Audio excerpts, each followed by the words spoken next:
So, you know, we hear a lot of stories about how people here on Delmarva turn loss and heartbreak into hope for those who may be on the same path as the ones that they lost. Well, guess what? Today, we've got another one of those stories. Yeah, it's only been 3 years since a local teenager lost her grandfather to a horrible lung disease called pulmonary fibrosis, but she has managed to raise nearly $60,000 to prevent further loss, and she has no plans of stopping anytime soon. Please welcome Abigail Plylar of Salisbury. Thank you for joining us here this afternoon. Thank you for having me. All right, so let's start off. We'll get to what you're doing in just a few moments, but first, tell us about your grandfather. My grandfather, Ron Plylar, was a very influential businessman and a great-grandfather. He started his own company called Biommune with my grandmother, and they eventually sold that to SIVA, which I say that because they've been very supportive of our tournament. And after he retired, we traveled the country together, and it was actually in San Francisco when we first started to notice the side effects of his disease. So this wasn't all that long ago. First, we're sorry for your loss. Thank you. But you've got a lot of great memories of him, don't you? Yes. What are some of your favorites? Well, like I said, we traveled the country a lot. He loved national parks, so did we. So Yosemite is where we went before San Francisco. Yeah. He also traveled a lot to Hawaii with us, and we would go snorkeling there, we would go hiking. Oh, wow. Yeah. That sounds like a lot of fun. And you said San Francisco is when he first started noticing the symptoms, and it ended up being pulmonary fibrosis. Yes. What is that? It's, in my opinion, one of the worst diseases to see a loved one go through. It's an extremely evasive and progressive and deadly lung disease. It often goes misdiagnosed, and as of now, the only cure is a lung transplant. And just slowly but surely, their lung capacity diminishes, and they eventually just can't breathe anymore. So he started having trouble breathing when you were on that trip? Yes. Good grief. What was, I almost feel bad about asking this question, but I want to make sure we get a good idea of this. What was day-to-day like for him?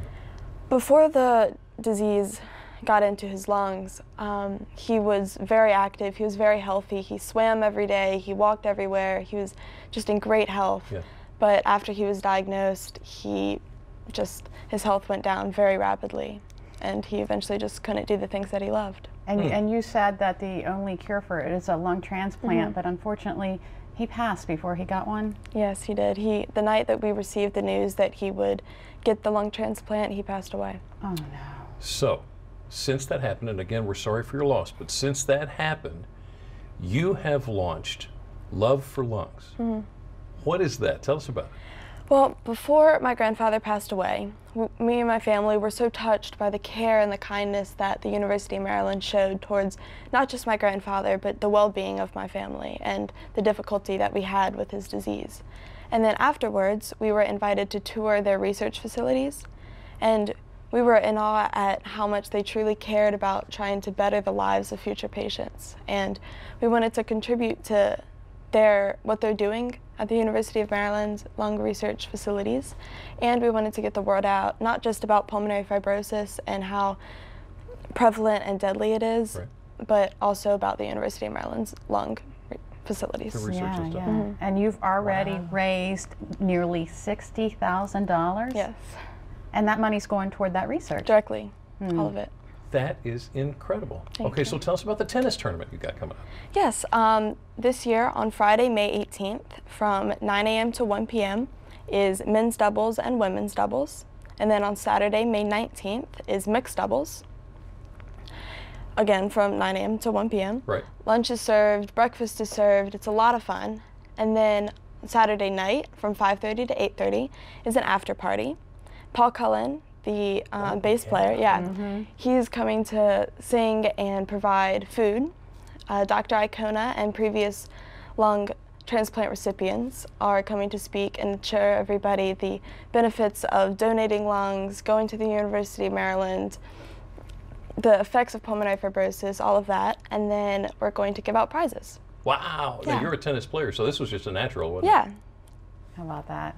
That Abigail, that is is just incredible. wonderful. Thank you. It's wonderful what you're doing. Okay, let's go over the event details. So if folks want to attend, it's Love for Lungs Tennis Tournament, May 18th and 19th at Sea Colony, Bethany Beach. And like you said, it benefits lung research. Yes. So I got to ask you, what do you think your grandfather would think of all you've done since he passed? I hope he's proud that his legacy is affecting so many people's lives.